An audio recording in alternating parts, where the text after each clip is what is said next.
lo le soifua manui au te asu mua atu vai malui puenga i le finangalo. Ia le anga o le me te tau o le foi whaafonga le tunu mauanginga foi lunga o penga te whailangi o le ala nao lo uwha lawe lawe le nei tai au.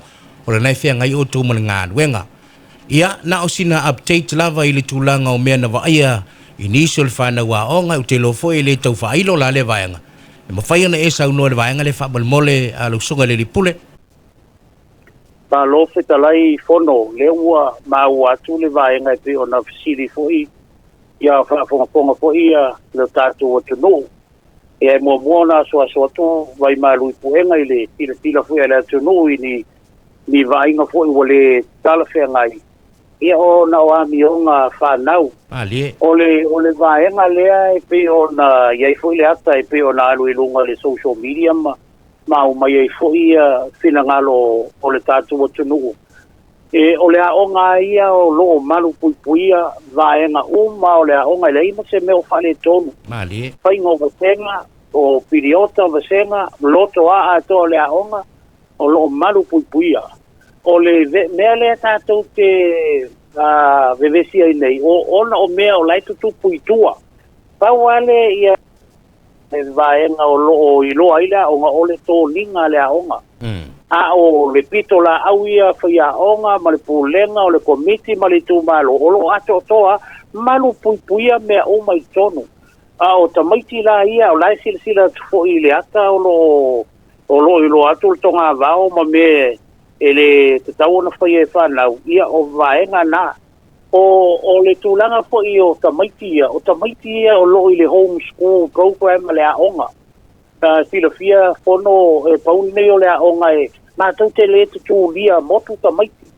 Mātou te ave tamaiti le vaenga lea o le homeschool. Tamaiti ua le mawhai o na control e lata ua mio o na o loo whale tonu ai ma le performance i le academic. O na mātou tuu lole i enroll i lalo o le polokalame o le homeschool. So na winga e ngalua e mai tamaiti le whale. Provide le a onga resources. Ia e ngalua e mai tamaiti le whale. O le lua afe, lua sifuru lua le no paso ai fo i le taimi wa tua nai. Tau le result o le media mātou i le ua whaile sua ngai. Stili le tamaiti i le isi level. A o tamaiti le laia onga mai le whale. O le mea moni ala, o tamaiti ia, e le tatau na ofu a onga. A le ofu mea onga na, ofu toni ngā onga ai o whaile me le i lea taimi. O le mea lan, mauti noa na whaingai tamaiti, e leo fia. Lai ai mai tamaiti, lai wan por ka lame o lai ai o maale to o tele o tamaiti. A o la tau le disadvantage i lai tua. Lea la wo ai loa whaile me lea, male mafau paunga. Ia whaaleanga ai le ngō le aonga. A le aonga ia, oka se maa nei o le aonga, le lei mea oma, le lei por kalame, e maru puipia tono lotoa, ma taute le whaatanga ina ni mea whaapea. Ni whala au whaataina o mea ia, o laitu tupu tu atu o le aonga. Au te ilo foi o le tasile nei tu maa loe mtua malu pūlenga li mo whai pūle. Ia ma le leile so tanga le aonga, ma li ma whai pūle. Lea sa mātou whaasoa nei le tai au maniti foi o tō ai mai se foi o tapa au o le tu malo i le vaenga lea e le maualalo sila tapa au a le tu malo se vai ana le fio ai ngai lua ma le no fua to o le pare vai maunga e le sila maualalo le tu malo le vaenga lea a wa o le issue lea o lai tupu i tu atu o le aonga i le o te tonu o le aonga e va veana whaapea mai ia tātou o le aonga ona o le tōninga le aonga ai o whaapea atu e le ai e le o le taimi a onga, e le o le tonu o le loto a le a onga, e le o se potu a onga. A o whafo atu o le a onga o lo tupu ia mea. O te lopo i ona o le matu ia tele o mea i o tātou vava ai ei ma sila i lo tātou o tunu. O te loa i te tau o na wha wau pēr le ngā luenga malu o le malo. Ina ia mauti noa o le lei le wha ai unga o le mta upu lea. Ia awana i tupu langa e maise o le la iti o tamaiti. Awa o le melena o taua, o tamaiti o le homeschool. O na ngai mai loa lea o tamaiti a wha o i tamaiti la iti.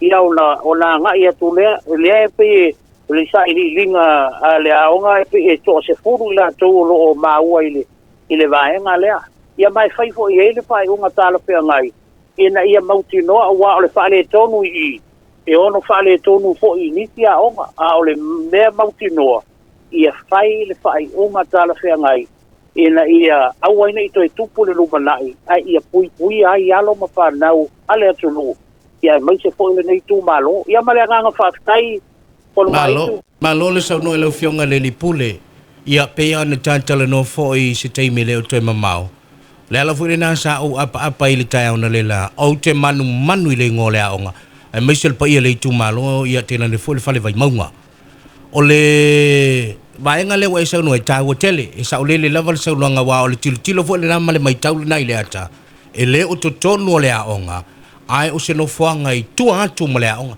e re mfaila na o fai aonga e muli ai le mela e o vantu le pa ia fo le fafunga mai le atulu o le teibia ia le fai aonga o tu tono le loto a male potu aonga kiringi lo le longo ia o ta ape fo le ona yalo ma fa nau ai na o sila fisili lava fa bol mole lo fionga le lipule wa ta otola wa fai ia se fai unga le aonga le ase tulanga ile vaenga a peone ia le tula fono ia male tatu mutanga luenga malo le malo o te lo le vaenga le na fono le wa sta laia o mato mau atu o lo nga lu ia ile taimi le nei ia ile manatu o tamaiti ia na mau ile ata ele ngata ina nga lu mal mtanga lu nga leo ai ave fo ile tusi ia nga I nu ia nga I mai ai fa na uia ila ia le ngata ina ia fai ele a onga mal mtanga lu nga leo malo te fai unga talo fe ngai ai ia nga lu atu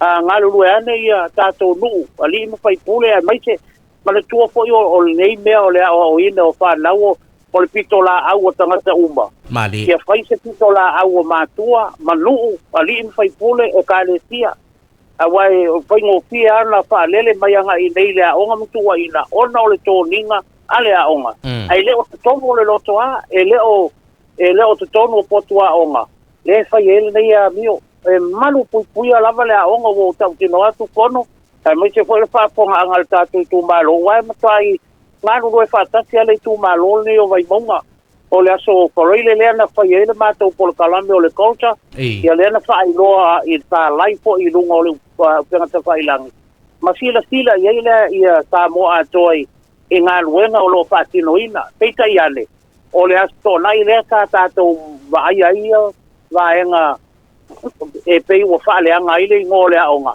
ai o tamaiti o lai home school e le o toyo mai le aonga o lai e aonga mai le pale e o ngai mai matua mapiki me aonga mai le aonga ona ngai le pale ave ia meo activities e nga lulue mai makai fa ia aonga mto fa fo I fa pena e o tamaiti la na o le o te loa o le sa sia awai por kalame le aonga ai ona o le fai unga na fa ia la to me la wolo o fulor toninga le aonga ta le te tau no la tu o puina le toninga I le aso pe a fai o le asporile le na tu puai ai sa tau na le nga I fai le toninga ma o lo fai ia vaenga le tala pe nga e pe o le tali atu le pinangalo Fai lau fionga le lipule o te manatu o mai ala ta fa tanonga ona o lo manunga le ai ona ia tau ngā luenga nei whaatino wai ku sape ku ua ka miki aonga e whai ale ngā luenga nei whai aonga o le ala leo o whapea tu ai whaapetete ai na ala lava no u sota I atu lau whionga le lipule whamuina tu lau foi pa ia mamalu le lenga e te tau na wha manino si vala lea lenga o lewa amatana pe e wha au mai le au o le to tele foi tu lau e le au fia uma matangi si whaamatalanga o le tu wai lo lea pe palasi lunga o le pule ia malsenga o fai aonga ia mai se fo ia le pa ia le tatu tu malo tate manu tele ia uio lea ia la lafo tu ia sau noanga muli lenga na ia to nga luenga u fala vela tele la wala watu fa mole fa muna pa tai tele lava fono mai tu a tonu o le lao le leile nei o le u pa fonga ia se tatu o tu no ia se manatu vai fo ia le au na ele nei la mua moli atu le faftai le au mai fo le lango tai o vainga uma pe ona ia ele ai te a onga e whaatamala i le vaenga lea, ina ia mautinoa, o le lei le whaatinoina o a onga whanau i le whale a onga. A tonu ua tātou whaia ni whai unga e fua i le vaenga e pe ona iei le aka ia ae le o le nau ta inga le nao tātou uma. Male. Ia o le talo, ia maua pene, ia le lango tō mailo tō tau au e tau soa le tātou ngā luenga. Ia na ona toi whamanatu ai mātua o le rei lau mua o loo paia ia vastenga i vaingaso nei e lua. Ia mole whamalosia le la ei mai o le tōninga le aonga. Ina ia whaingo pie o na control ai le mume o na tamaiti i te tonu. Ia maleanga ia te fo i tafo. Ia e pauleo se whamtalanga pono whaaftaitele ai lo mātua wanoa. Ia iei le anga le lei o le atua i lau tofa. Ia mai se fo i o le tātou leiti o le talofa whamo. Ia e mai se whaaponga anga sia tātua tunu umanu e tere ngā luenga o le lei aso. Ia maleanga anga whaaftai soifua. Malo whaaftai tele lau whionga le lipule, ia langa nai whia ngai mga luenga.